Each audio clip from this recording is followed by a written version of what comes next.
Quando Pedro se encontrou com Jesus, ele disse: se afasta de mim, pois eu sou pecador. Então no juízo, os homens serão desnudos diante do juiz, com aquele olhar perscrutante que só Jesus tem, que a Bíblia diz que seus olhos são como chamas de fogo. E eles se afastarão do Senhor, mas não há céu nem terra para se esconderem. E eles só poderão ser afastados quando o próprio juiz decretar que o lugar deles é o lago de fogo. Salmo de número 1.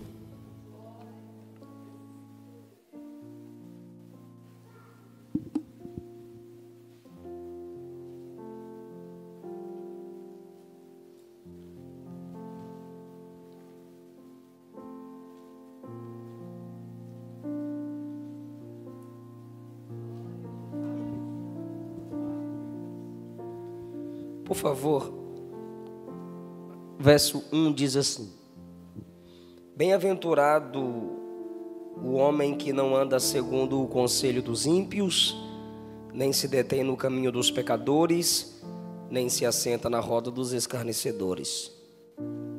Verso 3: pois será como árvore plantada junto a ribeiros de águas, a qual dá o seu fruto no tempo, as suas folhas não cairão, e tudo quanto fizer prosperará. Não são assim os ímpios. Pode repetir isso? Não são assim os ímpios. Ok. Mas são como a moinha que o vento espalha. Por isso os ímpios não subsistirão do juízo, nem os pecadores na congregação dos justos. Porque o Senhor conhece o caminho dos justos, porém o caminho dos ímpios perecerá. Pode tomar o seu assento, irmão. Queridos, nós falamos na quarta passada sobre as características do justo, baseadas aqui no Salmo de número 1. O justo é alguém que recebeu uma promessa universal, pois é uma felicidade prometida. Bem-aventurado o varão, a pessoa, o homem. É para qualquer um que aproveitar a oportunidade.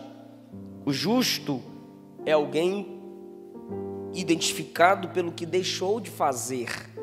Diz o verso 1: não anda segundo o conselho dos ímpios, não se detém no caminho dos pecadores, não se assenta na roda dos escarnecedores. Há sempre uma expressão de negatividade naquilo que ele começa, como justo no Salmo 1: não faz, não faz, não faz. Porque justo é aquele que deixou de fazer aquilo que sem Deus ele fazia. O justo, ele prefere a solidão do que os grupos pecaminosos.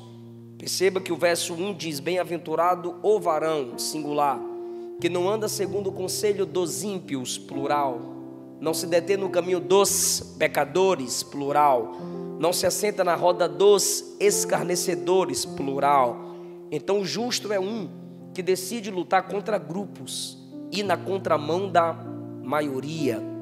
O justo, também nós falamos na quarta passada, que apesar dele ser apresentado em sua individualidade, indo na contramão de grupos, no Salmo 1 ele termina na congregação.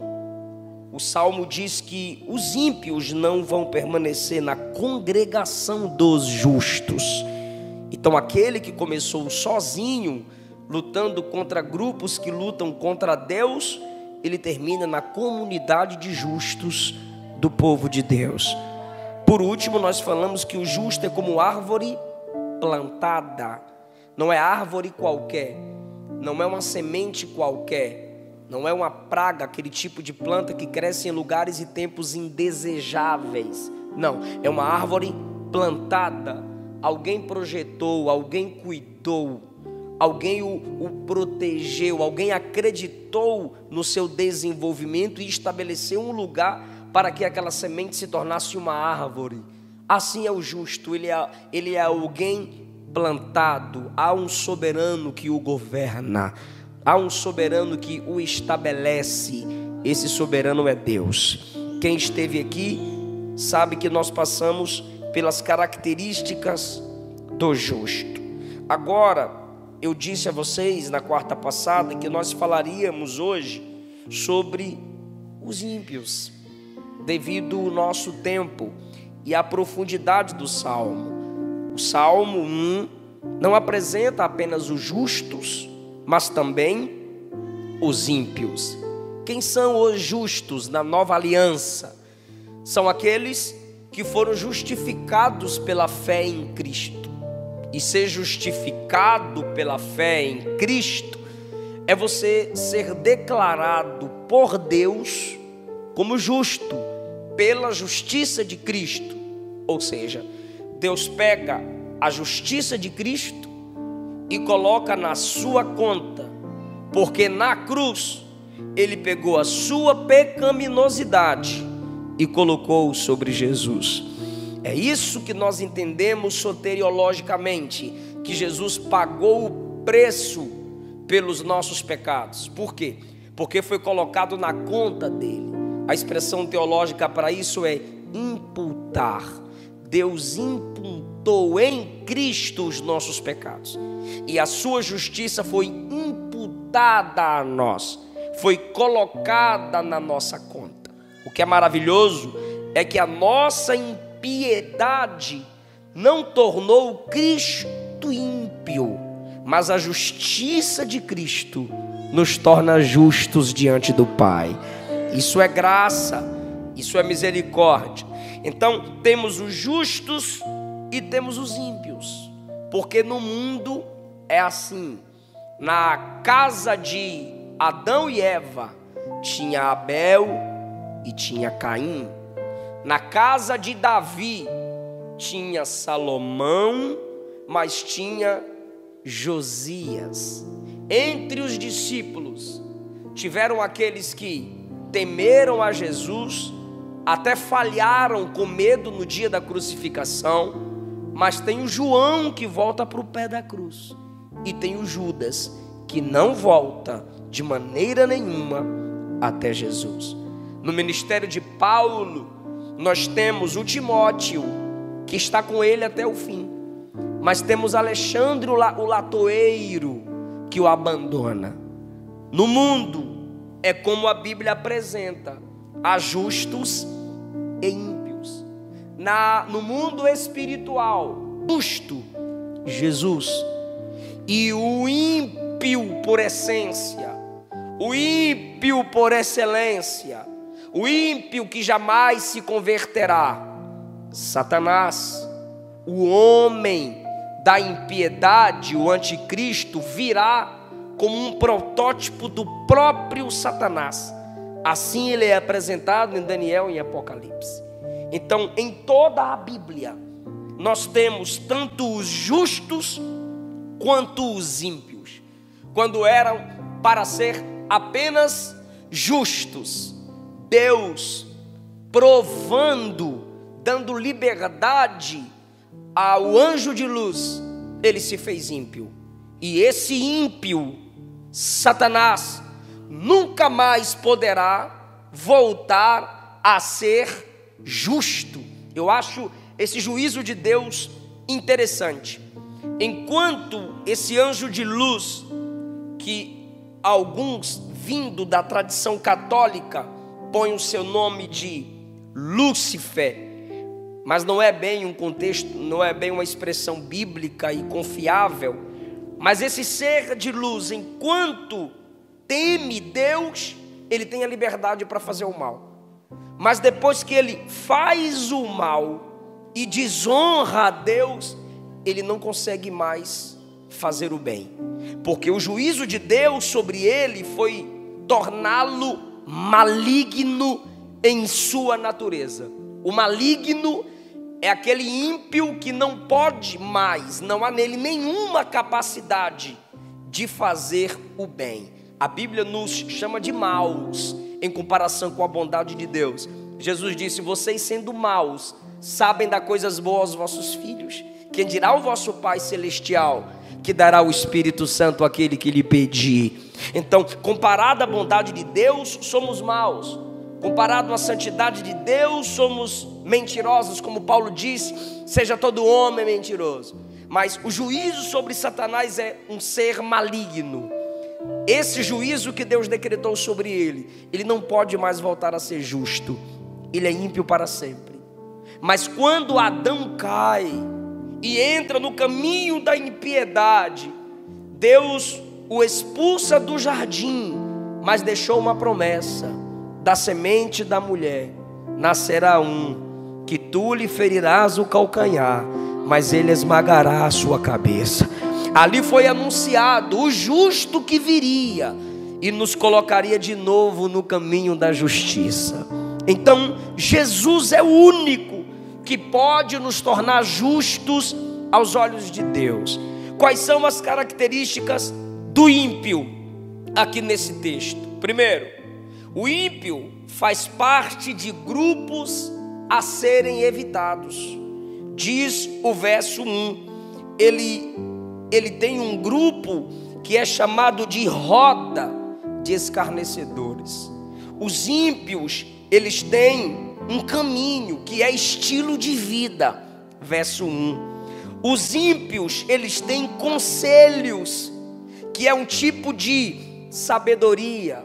Então, os ímpios fazem parte de grupos que pelos justos devem ser evitados, pois nesses grupos se falam de seus conselhos.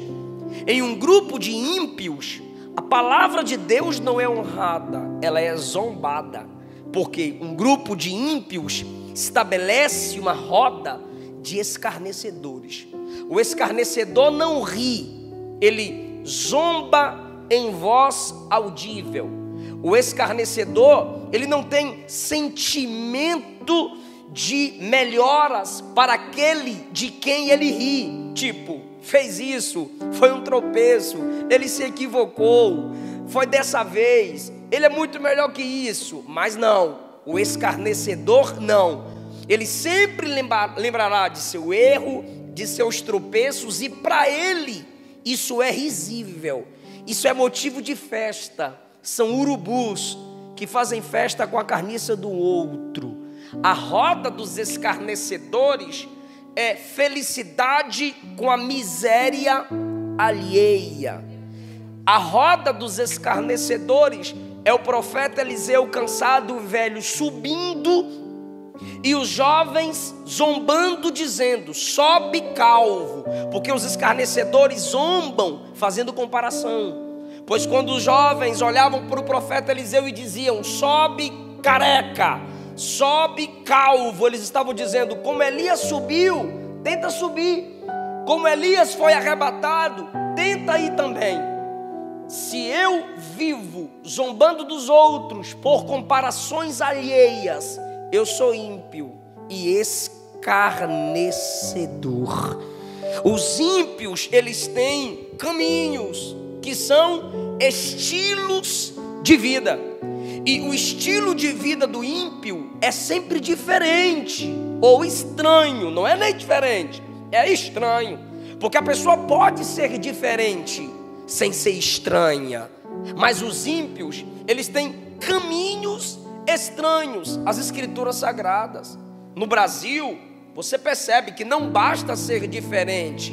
Não, é preciso ser estranho. E o diabo implementa isso através da ideologia de gênero. Os cabelos não bastam ser preto, loiro, ruivo. Tem que ser verde, tem que ser azul, tem que ser amarelo. Aí você vê um monte de arara no meio da rua. As pessoas, desde um tempo, que eu lembre de meu tempo, a classificação de emos. Nós somos a ruptura do comum. Nós somos os combatentes do normal. Nós vamos bater de frente contra essa sociedade patriarcal. Quando eles dizem bater de frente contra essa sociedade patriarcal judaico-cristã, eles estão desprezando o Gênesis, Abraão, Isaac, Jacó. Judaico, eles estão desprezando os profetas e a vida de Cristo. Cristãs estão desprezando a igreja. Comunistas, socialistas, adeptos à ideologia de gênero, já estão querendo divulgar livros dizendo que as mulheres devem fazer sexo com animais. Porque quando a mulher faz sexo com o animal, ela está mostrando que ela é superior ao homem. Ela está mostrando que o prazer do homem não a domina, porque ela tem que se mostrar como empoderada.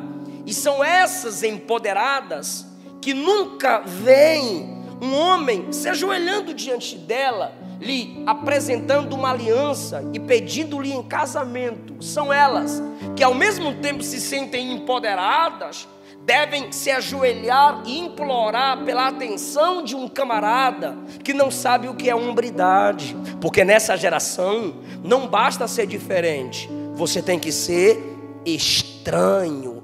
Nos banheiros de muitas escolas não se mais define masculino, feminino. Não, qualquer um pode entrar, depende do seu sentimento, não da sua realidade biológica. A escola Santo Agostinho, Rio de Janeiro, menino não é mais chamado de menino, é meninix, nem menino nem menina. Não se faz mais grupos, meninas para lá, meninos para cá. Não, são crianças. A parentalidade neutra. O que é isso? Você cria seus 2, 3 filhos do mesmo jeito. Se o menino quiser vestir roupa de menina, dê. Se a menina quiser vestir roupa de menino, dê. Porque o psicológico manda no biológico, quando o normal é o biológico determinar o psicológico. É você tratá-los vários dias como ele quiser. Hoje é o dia da boneca para todos, independente do sexo. Hoje é o dia do carrinho para todos. É o conselho dos ímpios, que Paulo chama de vãs filosofias. E quando você chega em Romanos capítulo 1, Paulo diz: querendo ser sábios, se tornaram loucos, tolos. Por quê? Não há nada de sabedoria nisso. Os ímpios são estranhos. Eles têm seu estilo de vida, eles têm seus conselhos, eles têm suas literaturas, eles têm seus caminhos. E nós, socialmente falando, fomos chamados de protestantes. Sabe para quê, irmãos? Protestar, falando, vivendo e temendo a Deus. Biblicamente falando, somos chamados de justos, pois não andamos no caminho dos ímpios, não ouvimos os conselhos dos ímpios e não nos assentamos na roda dos escarnecedores. Agora perceba como o estilo de vida do ímpio atrasa o homem. Olha para cá, olha o que diz o verso 1. O justo que evita o grupo dos ímpios não anda, diga não anda. Não se detém, diga não se detém. E não se assenta. Olha só, ele não anda, não para e não se assenta. Esse é o estilo de vida do ímpio. Você começa andando, daqui a pouco você para e daqui a pouco você está assentado, semelhante ao filho pródigo. O filho pródigo não escutou o pai, mas escutou o estilo de vida de fora da casa do pai. O filho pródigo caminhou por esse estilo de vida. O filho pródigo parou numa terra longínqua. O filho pródigo, quando sentou-se, estava no meio dos porcos. Porcos não olham para cima. E para você se relacionar com eles, você tem que descer o nível. Esse é o caminho do ímpio. E quem leva os ímpios por esse caminho? O pai das impiedades, Satanás. Ele diz aos ímpios: eu me prostro e você monta. E o camarada monta. E ele vai quebrando princípios, quebrando leis, quebrando regras. Desonra a família, desonra o evangelho, desonra a igreja, desonra os mais velhos. Ele é contra a cultura. Essa sociedade patriarcal judaico-cristã de nada vale, deixa a vida me levar, vida leva eu. Aí o cara está lá longe. Quando o diabo percebe que ele não dá conta de voltar mais, o diabo se levanta e diz: agora você se prostra, porque quem vai montar sou eu. E aí ele se torna o cavalo do diabo, como é chamado no terreiro de Macumba. Esse é o caminho do ímpio. Começa com caminho, começa com conselho, se detém no caminho e para numa roda. E aí, irmãos, perceba, eu poderia deixar isso para conclusão, mas eu quero seguir esse raciocínio de começo e conclusão. Por quê? Porque começa ouvindo conselhos, depois para no caminho e se assenta na roda. Olha só, é decrescente o estilo de vida do ímpio. Ele tem um caminho a se seguir, ele tem uma posição no caminho em que para, ele tem uma roda para se sentar. E no versículo 4, eles são espalhados como folhas secas. E no versículo 5, ele não vai permanecer na congregação do justo. E daqui a pouco eu explico melhor isso. E no versículo 6 diz assim: o caminho dos ímpios perecerá. O caminho que é top no verso 1, o caminho que atrai no verso 1, o caminho que é um grupo no verso 1, no verso de número 4 são espalhados. Acabou o grupo, acabou o apoio de um ao outro, acabou o dinheiro, acabou a força, acabou a fama, e se espalham. E no verso de número 6, não há mais caminho ímpio, vai perecer, porque um dia Jesus vai reinar nessa terra, e não vai ter mais estilo de vida ímpio, só Jesus e a igreja reinando eternamente, e vivendo em comunhão. Alguém pode dar mais um glória a Deus por essa palavra? O caminho do ímpio é decrescente, é perecer. Então o diabo, ele não consegue apresentar o inferno de modo belo. Então o que é que ele vai fazer? Ele vai jogar flores no caminho, ele vai disfarçar os buracos. O campo é lindo, mas está cheio de mina por baixo. O Espírito Santo trouxe alguém aqui essa noite que não estava aqui na quarta passada. Você não me ouviu dizer que eu ia pregar sobre isso hoje. E Deus te trouxe aqui para lhe dizer: cuidado com as alianças. Julgo desigual na Bíblia não é só casamento. O mesmo contexto pergunta: que aliança tem o justo com o ímpio, a luz com as trevas, o altar do Senhor e o templo dos demônios? Você sabe que a sua alma aperta, você sabe que sua mente pesa, você sabe que seus pés atrasam, e o Senhor está dizendo: Deus vai afastar de você certas pessoas que não são pessoas certas. Deus vai tirar os ímpios do caminho dos justos, pois é uma promessa: eles não vão permanecer na congregação dos justos. Pastor, mas nós temos que ter paz com todos. Paz com todos não é comunhão com todos. Justo tem comunhão com justo. Pastor, mas Jesus andava com pecadores, não para ser influenciado por eles, mas para pregar a eles o arrependimento, para dizer a eles que é necessário se converter e alcançar a vida eterna pela mensagem de Cristo Jesus. Tenhamos mais cuidado, pois nós somos representantes de um reino, somos súditos de um reino celestial. Então, eles têm grupos, eles têm conselhos e eles têm caminhos a serem evitados.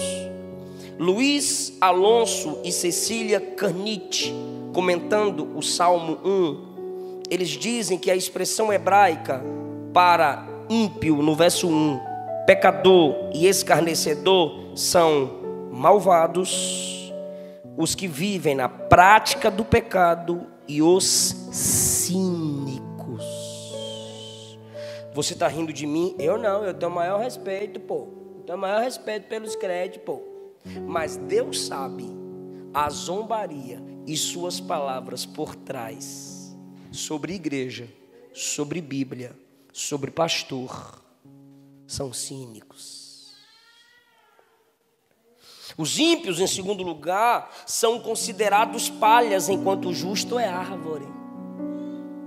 O justo é árvore plantada. E o que eles são? Folha seca ou palha, que é a expressão para moinho que o vento espalha, no verso 4. O Salmo 35, 5 já tem uma palavra de juízo sobre os ímpios, dizendo: os ímpios serão como palha que o vento leva, impelidos pelo anjo do Senhor.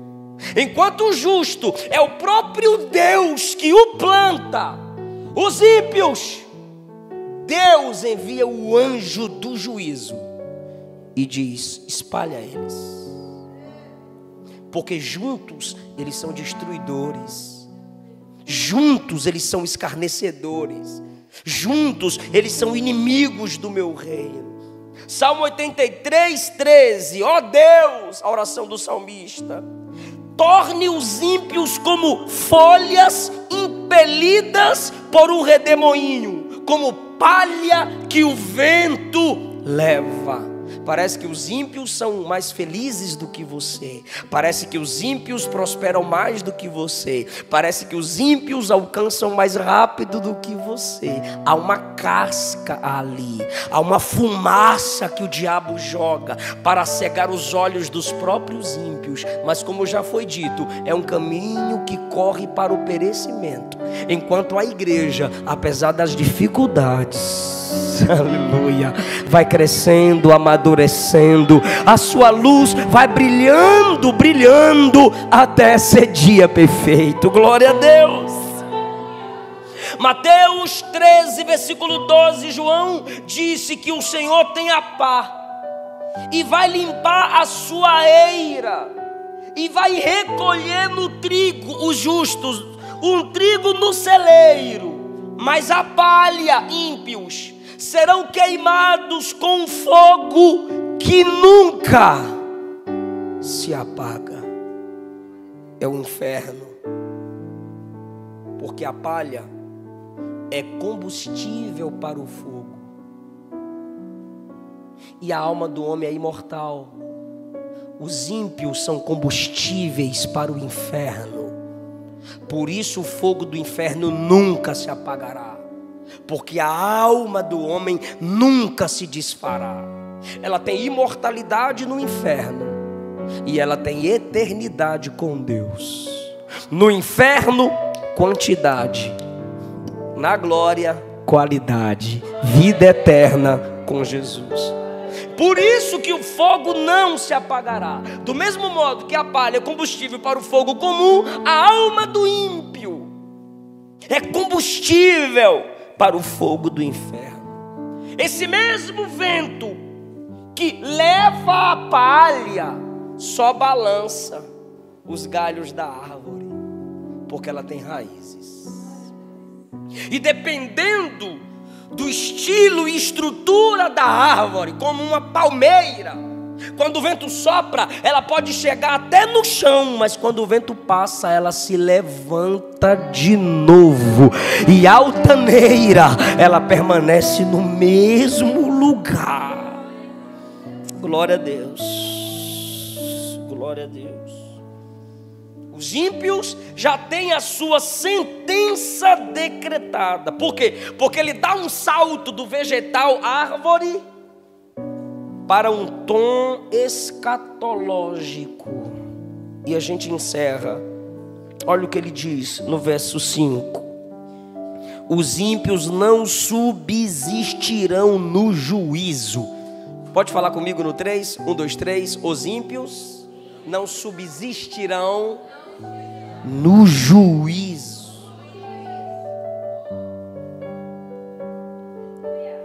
Há um decreto aqui. A expressão subsistir aqui é: não permanecerão de pé na posição de inocentes.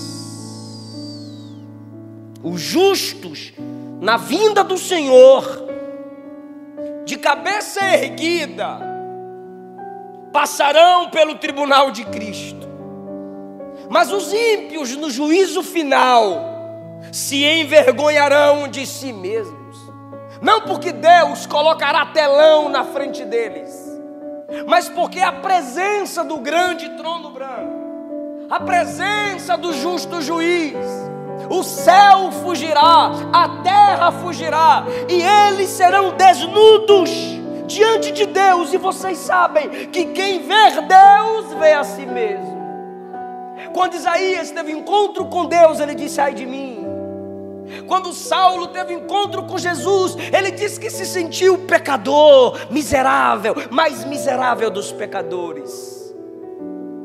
Quando Pedro se encontrou com Jesus, ele disse: se afasta de mim, pois eu sou pecador. Então no juízo, os homens serão desnudos diante do juiz, com aquele olhar perscrutante que só Jesus tem, que a Bíblia diz que seus olhos são como chamas de fogo. E eles se afastarão do Senhor, mas não há céu nem terra para se esconderem. E eles só poderão ser afastados quando o próprio juiz decretar que o lugar deles é o lago de fogo. Os ímpios não permanecerão no dia do juízo. Olha a continuação: nem os pecadores na congregação dos justos. Isso também tem uma noção escatológica. Por que não permanecerão no juízo? Porque o juiz vai afastá-los para sempre dos justos. O salmista está dizendo que haverá um dia em que a única voz que os homens ímpios ouvirão será a voz de sua própria consciência, que será tarde demais para mudar. Não adianta mais querer a congregação dos justos. Agora, irmão, olha o que eu consegui anotar aqui.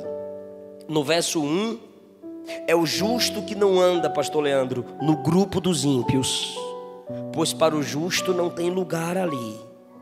Mas no verso 5, na sentença escatológica, são os ímpios que não tem lugar na congregação dos justos.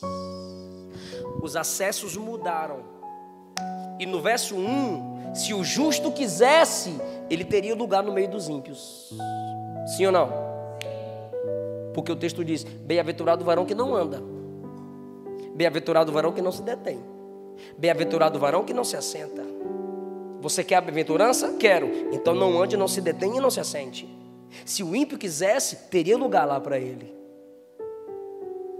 Mas quando você chega no verso 5, se o justo quisesse sentar no grupo dos ímpios, teria lugar para ele. Mas quando você chega no verso 5, nem que o ímpio queira, não há lugar para ele. E eu vou mais fundo. Nem que o justo queira trazer o ímpio para a congregação escatológica, ou seja, para a reunião com Deus no tempo do fim, não há mais tempo. É quando mães, quem sabe diante de filhos ímpios, quando pais diante de filhos ímpios, irmãos diante de irmãos ímpios, pois Isaías profetizou que o lugar dos salvos, o lugar dos ímpios estará diante dos olhos dos salvos. Apocalipse diz que o juízo de Deus é estabelecido perante a face dos santos. Então não haverá como os ímpios entrarem para o lado dos justos, nem que o justo queira.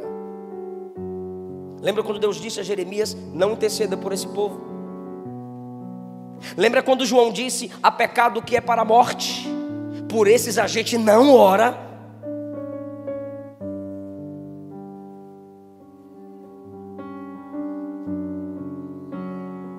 É quando Deus diz: já basta.